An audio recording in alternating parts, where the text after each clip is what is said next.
Hello friends, welcome to my YouTube channel. कैसे हैं आप सब? तो आज हम शुरू करने वाले हैं हिस्ट्री एनसीईआरटी क्लास 6 का chapter 1। Okay, history NCERT class 6 का चैप्टर 1। तो ये है अध्याय 1, प्रारंभिक कथन, कब, कहाँ और कैसे। क्या है प्रारंभिक कथन, कब, कहाँ और कैसे? पहला चैप्टर आज हम पढ़ेंगे और ये 2 पार्ट में होगा। पार्ट 1 आ जाएगा और पार्ट 2 कल रिलीज आएगा। ओके, तो देखते हैं आगे, शुरू करते हैं। रशीदा का सवाल। रशीदा सवाल सोचती है। रशीदा बैठी अखबार पढ़ रही थी। अचानक उसकी निगाह एक सुर्खी पर पड़ी जो 100 साल पहले पड़ी। 100 साल पहले मतलब ये एक सुर्खी पर पड़ी 100 साल पहले। जैसे हम लोग न्यूज़पेपर पढ़ते हैं तो उसमें लिखता है कि आज की डेट, कल की डेट, या फिर एक हेडलाइन आती है 100 साल पहले ऐसा हुआ था। तो वह उसने भी एक हेडलाइन ऐसी पढ़ी 100 साल पहले। तो वह सोचने लगी कि यह कोई कैसे जान सकता है इतने वर्ष पहले क्या हुआ था। ठीक है, तो वह सोचने लगी कैसे कोई जान सकता है कि इतने वर्ष पहले क्या हुआ था, क्योंकि कोई था तो है नहीं, इसीलिए यह सोचने लगी थी। अब है कैसे पता लगाएं, कैसे पता लगाएं? यह जानने के लिए कल क्या हुआ था तुम रेडियो सुन सकते हो।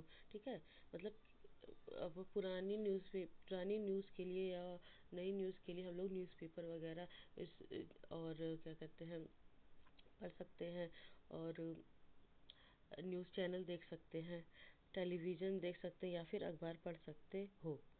साथ ही यह जानने के लिए पिछले साल क्या हुआ था तुम किसी ऐसे व्यक्ति से बात कर सकते हो जो जिसे स्मृति याद हो।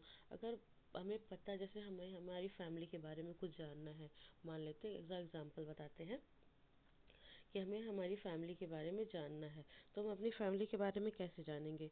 तो वह जानेंगे अपने पूर्वजों से पूछकर, मतलब अपने माता पिता, अपने दादाजी दादी से पूछकर हम हमारी फैमिली कैसे थी पुराने ज़माने में, वो हम पता कर सकते हैं। लेकिन बहुत पहले क्या हुआ था यह कैसे जाने? लेकिन जो मतलब जो उनके भी पहले समय, जब वो मतलब जब वो जब उस साल की बात है जब वो थे ही नहीं, उनसे पहले, उनके जन्म से पूर्व क्या हुआ था वो कैसे पता लगाएं? इसका सवाल ये है। ठीक है, अतीत के बारे में बहुत कुछ जाना जा सकता है, जैसे लोग क्या खाते थे, क्या कैसे कपड़े पहनते थे, किस तरह के घरों में रहते थे। हम आर्किटेक्टों, शिकारियों, पशुपालकों, कृषकों, शासकों, व्यापारियों, पुरोहितों, शिल्पकारों, कलाकारों, संगीतकारों या वैज्ञानिकों के जीवन के बारे में जानकारियाँ हासिल कर सकते हैं। यही नहीं, हम यह भी पता कर सकते हैं कि उस समय बच्चे कौन सा खेल खेलते थे, कौन सी कहानियाँ सुना करते थे, वह कौन से नाटक देखा करते थे और कौन सा संगीत सुनते थे। ठीक है, मतलब ये बताया है कि अतीत के बारे में हम क्या क्या जान सकते थे। हम उसके खाने के बारे में जान सकते थे, उस समय कृषि कौन सी होती थी वो जान सकते थे, और कपड़े कैसे पहने जाते थे वो जान सकते, आभूषण कौन से होते थे वो जान सकते, और वो किस मकान में रहते थे। ठीक है, किस मकान में रहते थे हम ये भी जान सकते हैं। ठीक है, किस मकान में रहते थे हम ये भी जान सकते हैं। चलिए नेक्स्ट हेडिंग देखते हैं, लोग कहाँ रहते थे। ठीक है, मानचित्र नंबर दिया गया 1, पृष्ठ 2। नर्मदा नदी का पता लगाओ, मतलब पूछा इसने नर्मदा नदी का पता लगाओ मानचित्र में। कई लाख वर्ष पहले से लोग नदी के तट पर रह रहा करते थे। लोग यहाँ रहने आरंभिक लोगों में से कुछ कुशल संग्राहक भी थे, जो आसपास के जंगलों की विशाल संपदा से परिचित थे। अपने भोजन के लिए वे जड़ों, फूलों और जंगल के अन्य उत्पादकों से संग्रह किया करते थे। वे जानवरों से आकेट भी करते थे, मतलब कि वो वहाँ के फलों और जंगलों में उत्पाद, जैसे जंगल में पहले जंगली बेर होती थी वो सॉरी, वो आदि मानव लोग उसे भी खाते थे, ठीक है। उसमें जंगली भोजन जैसे कि कोई फल हो गया, उस उस समय के लोग वह भी खाते थे, और और ज़्यादातर शिकार पर निर्भर होते थे, ठीक है। किस पर? शिकार, शिकार पर निर्भर होते थे। ओके, शिकार पर निर्भर होते थे। चलिए नेक्स्ट देखते हैं। नेक्स्ट पेज हमारा आ गया है।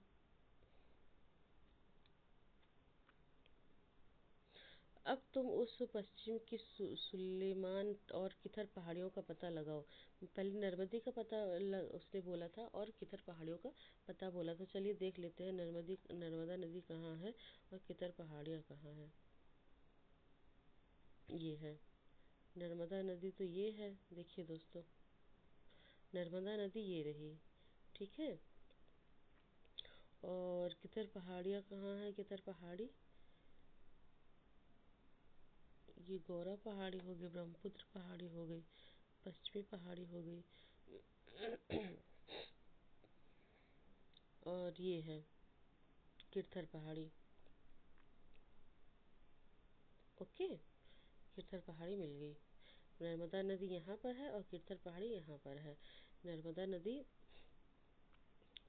मध्य में है और किरथर पहाड़ी हमारा नॉ नॉर्थ में है, ठीक है, उत्तर में। चलिए आगे पढ़ लेते हैं। इसी क्षेत्र में कुछ ऐसे स्थान हैं जहां लगभग 8,000 वर्ष पूर्व स्त्री पुरुष ने सबसे पहले गेहूं जैसे फसल को उपजाना आरंभ किया था। कौन सी फसल? गेहूं और जैसी फसल को उपजाना शुरू किया था। उन्हें भेड़ बकरी और गाय बैल पशु पालन करना शुरू किया था। ये लोग गांव में रहते थे, ठीक है, ये लोग गांव में रहते थे। और ये एक फिर क्वेश्चन इसने पूछा है, उत्तर पूर्व में गौरा तथा मध्य भारत में विंध्य पहाड़ी का पता लगाओ। कौन सी? गौरा और विंध्य पहाड़ियों का पता लगाना है, ठीक है। चलिए देख लेते हैं पहले गौरा और विंध्य पहाड़ियाँ कहाँ हैं।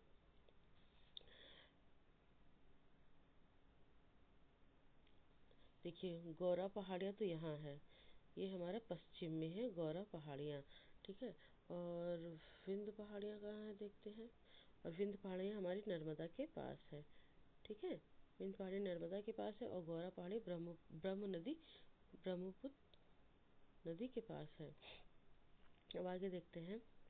ये कुछ अन्य ये कुछ अन्य ऐसे क्षेत्र हैं जहाँ कृषि का विकास हुआ, जहाँ सबसे पहले चावल सॉरी जहाँ सबसे पहले चावल उपजाए गए, और वे सिंध क्षेत्र के उत्तर में थे, ठीक है।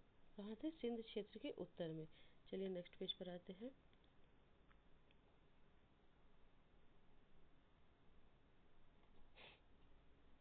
मानचित्र पर सिंधु की सहायक नदियों पता लगाने का प्रयास करो। सिंधु सदी नदियों का पता लगाना है, आप लोगों को बताना है। सिंधु सहायक नदी कौन सी है? सहायक नदियाँ उन्हें कहते हैं जो एक बड़ी नदी में मिल जाती है। लगभग 7,000 वर्ष पूर्व इन्हीं नदियों के किनारे कुछ आरंभिक नगर फले फूले। इन नगर गंगा व इनकी सहायक नदियों के किनारे समुद्र तटवर्ती इलाकों में नगरों का विकास लगभग 2,500 वर्ष पूर्व हुआ था। कब हुआ था? 2,500 वर्ष पूर्व हुआ था। गंगा तथा और सोन सहायक नदी सोन का पता लगाओ, ठीक है। ये आप लोगों को पता लगाना है। गंगा के दक्षिण में इन नदियों के आसपास का क्षेत्र प्राचीन काल में मगध अभी वर्तमान बिहार में है। प्राचीन काल में मगध के नाम से जाना जाता था, ठीक है। जो गंगा के दक्षिण में का क्षेत्र था वो क्या कहते हैं, उनको मगध नाम से जाना जाता था। इसके शासक बहुत शक्तिशाली थे। उन्होंने एक विशाल राज्य की स्थापना की थी। कौन सी? उन्होंने एक विशाल राज्य की भी स्थापना की थी। ऐसे हिस्से राजा में भी स्थान किए गई थी, ठीक है। ऐसे ऐसे हिस्से राजा में भी स्थान किए गए थे। चलिए नेक्स्ट देखते हैं।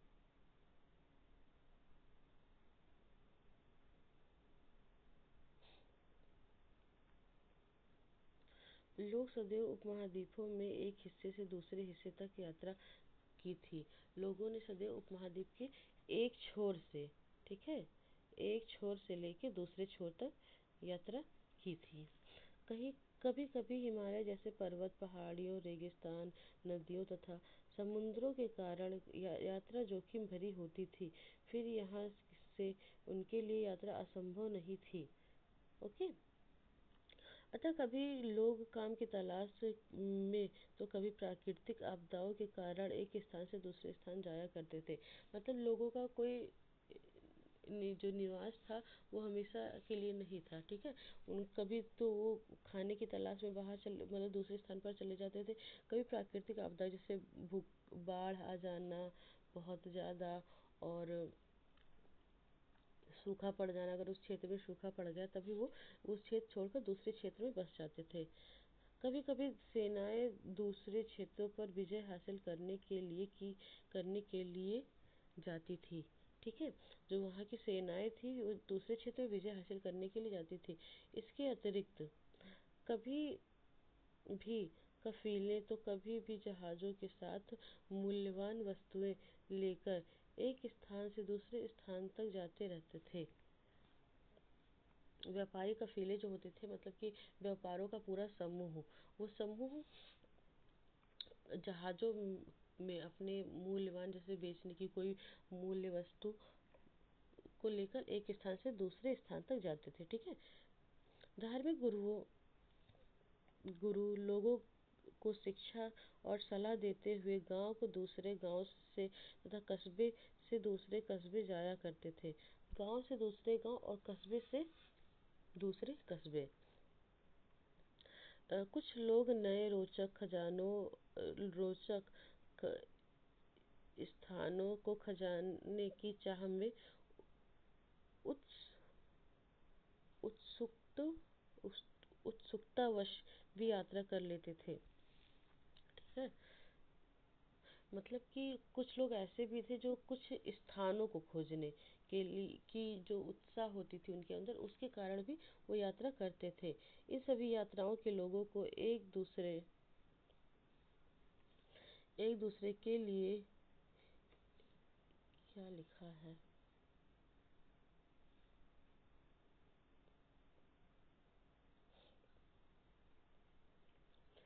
एक दूसरे के विचारों को जानने का अवसर मिल जाता है। जब लोग एक दूसरे से मिलते तो उनके विचार क्या है उनके जानने का भी अवसर मिल जाता है। आज लोग यात्राएं क्यों करते हैं? एक बार फिर मानचित्र को देखो। पहाड़ों और समुद्र उपमहाद्वीपों की प्राकृतिक सीमा का निर्धारण करते हैं, ठीक है, ये आपको करना है।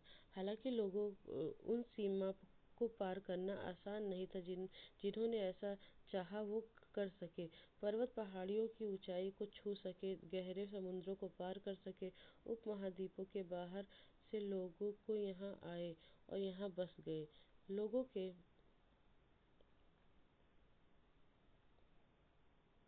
इस आवागमन से हमारी संस्कृति परंपराओं के सामर्थ्य को समृद्ध किया।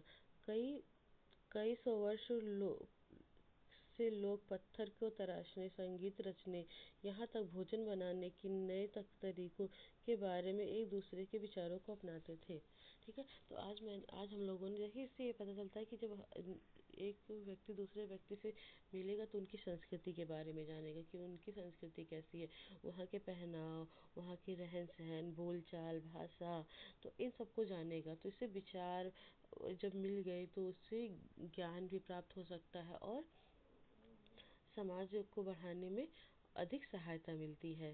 तो आज हम लोगों की क्लास यहीं तक थी। मिलते हैं एनसीईआरटी के दूसरे पार्ट में। तब तक के लिए बाय बाय। और चैनल को सब्सक्राइब करिएगा, वीडियो को लाइक करिएगा।